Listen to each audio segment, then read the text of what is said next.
Hello everybody and welcome to Wesley's Plant World with me, Wesley Peterson, and today we are in the area of my garden called Courtyard Garden, and I have this little border here next to my cellar door here. For the longest time during the winter, this border just looks empty and bare, and I've not enjoyed it for quite some time now. So I've decided that I'm going to put a load of evergreen plants in this border so that when I come around here all winter long to our back stairway up into our crystal cottage, then I'll have a lovely evergreen border to see all year round.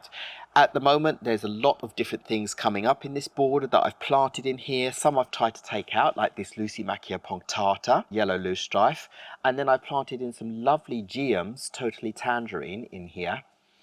And, well, it's looking a bit wild. There are also some fragaria down here, some strawberries, wild strawberries, and there is a little primula in there, and there are some geraniums in here. There's all sorts going on, but I'm not going to concentrate on taking everything up and out because I don't mind having a little bit of a wild effect around the plants that I'm going to be planting in here. So I'm just going to make space to be able to plant in my big plant that's going to be at the front, and then I have some smaller plants. Now, when I talk about evergreen plants that I want to put in here, I have some here by the side of me. I've decided to move some of my Buxus sempervirens.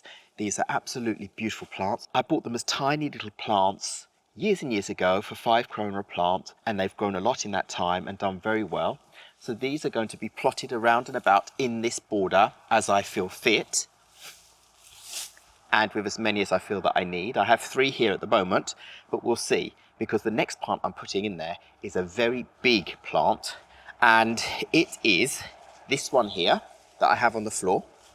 This is a beautiful rhododendron called Rhododendron yakushimanum Fantastica, and it has these lovely dark green, almost bluey coloured leaves on top, and then underneath the leaves are orange. Isn't that fantastic?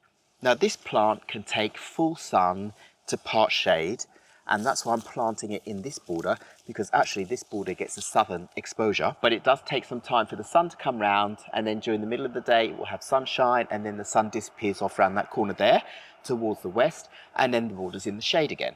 So I think this plant is going to absolutely love it here, and because of the size of it, I'm going to love it because I'll have something interesting to look at all year round. So I'll just get to excavating the plants in my border out, and then I'll put in my new plants and see what it looks like. Now, one thing about this plant I found working with it, all my other rhododendrons I've moved around recently. I've moved so many around in my garden now and given them all much more space, and I have them everywhere now, so I'm so excited. This one has this orange colour under the leaves. It's a kind of powder, and it's also on top of the leaves, and it's very irritating, and it actually causes a rash on the arms and so forth. Just touching this earlier, I got a red rash up my arms, so I want to try and get this in as quickly as possible so I don't have to breathe in this orange powder, and I don't have to get it on my arms anymore. Oh, I've got myself my crate, and I can start excavating out some of the plants in the middle area here. Now, the ones I want to keep and look after are the geums.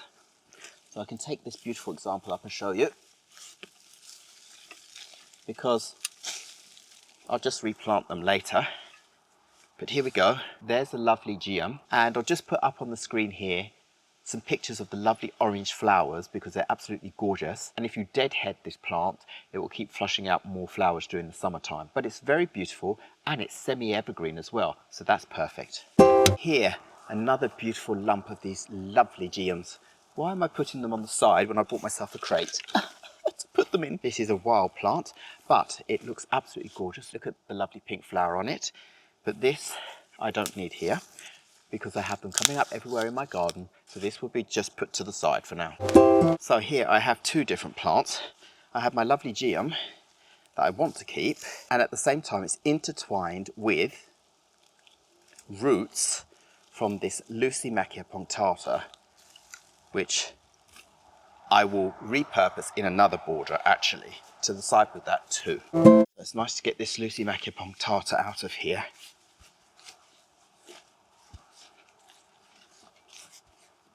Another geum to get out. I don't mind the wild strawberries. They're absolutely fine in here. One thing I do not want is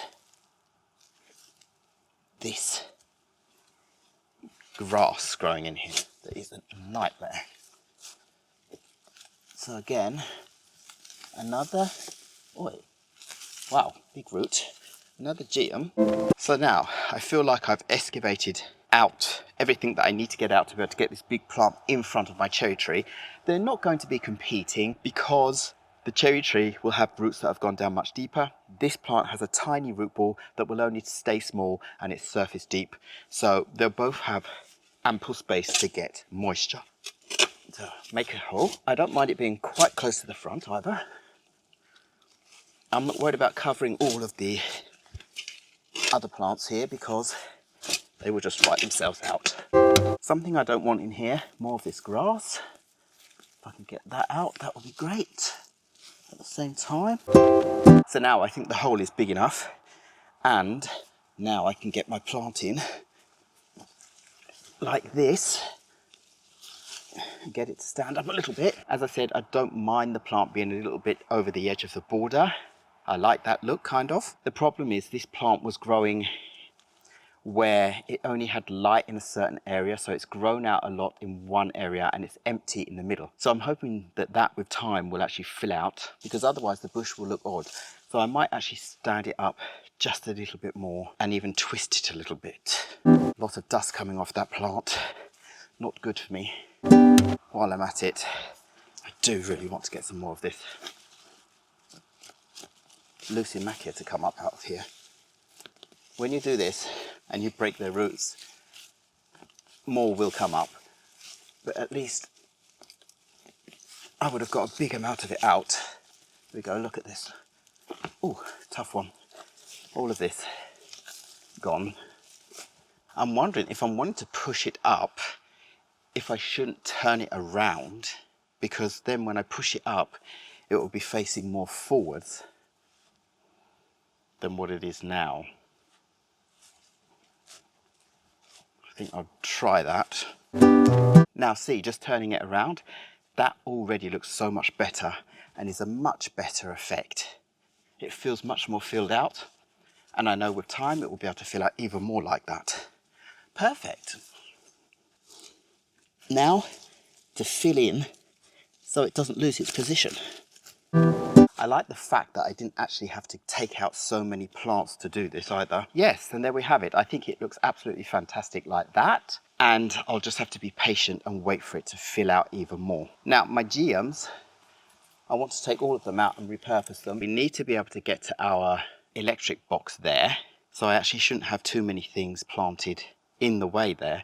In fact, at some point, I'm probably going to put a big stepping stone rock here so that it marks out where I shouldn't plant, because I have a habit of planting in this corner when I need it to be free, actually. All these geums I can repurpose. I'm actually quite surprised because the ground here is quite moist at the moment. It's usually a very dry border. But anyway, let me now move these out of the way. These wonderful geums that I have to plant somewhere else in my garden. Oh, exciting. And now I can start planting in my boxwoods to hide that space that I don't want us to be able to see. So I'm going to put one here straight away. Boxwoods can take shade, so this is perfect here. Oh, this is getting more exciting to look at already. I'll put one more here, make it a whole hedge. Okay, that was one more. I need two more to hide the interior of the border. And down here at the front, yes, I'll let the evergreen strawberries grow out and take over that area, and that will look absolutely wonderful underneath. So right, I have my next couple of boxwoods, but in order to be able to get into the middle, I'm going to have to take the one here out again to be able to make a hole behind my rhododendron. And it's such soft, easy ground. It's very simple. I'm pleased about that. Oh, nicer one. This one, the little root ball. just satisfies the way I see this whole thing. There we go. There's the one, and now just scrape out to make a hole for the next one. Fabulous. And now just the last one. So that's all worked out really well. So now what I want to do is just rip off lumps of this strawberry plant down here and spread it along very quickly, simply and easily, because then this will just take off itself. So you just take lumps, any grass that I see in it, out with that. But a new plant like this, just place it in and it will just keep producing lots of new runners and carry on the cycle. Just like these are doing. Just pull them up into the bed like that and make sure they're going the right way. And then, you know, they will be away. Another plant here, lots of runners, just cover them with soil and they will take off. So much here so I can take more, I think. Place the last one here. And before I know it, there will be plenty of new strawberry plants coming up.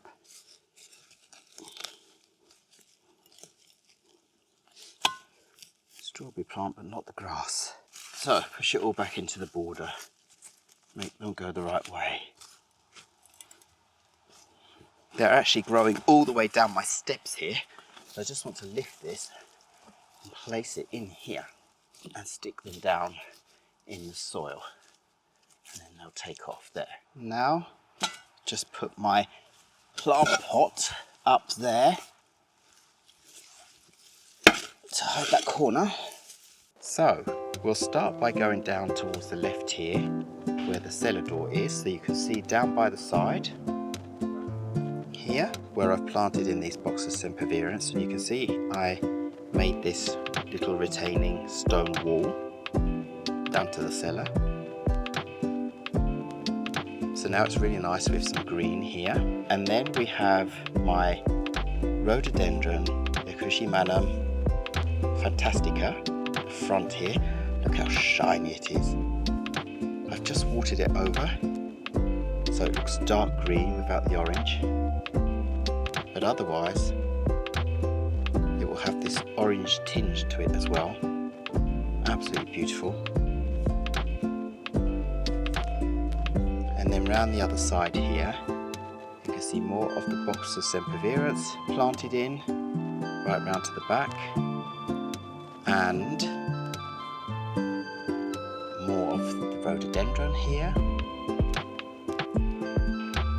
as well as all of the strawberries in the bottom that will thicken out and cover this. And my pot of pansies on the side here for now, until I get a flat rock to place out here as a stepping stone to our electric box that I have to keep clear. Other than that, this beautiful, beautiful cherry tree is growing enormous. It was an absolutely little tiny plant I got, probably only 30-40 centimeters tall, and it's from Japan, and it's just done absolutely fabulously here and grown out to a beast and gets beautiful pink flowers all over during the springtime. I absolutely love that. So now I'm very happy with all of this. You can see where my plant is protruding in front of the boxwoods, but this will all fill out with time. And look, this plant is full of buds. So I'll look forward to the new growth next year. This is perfect for what I wanted for now.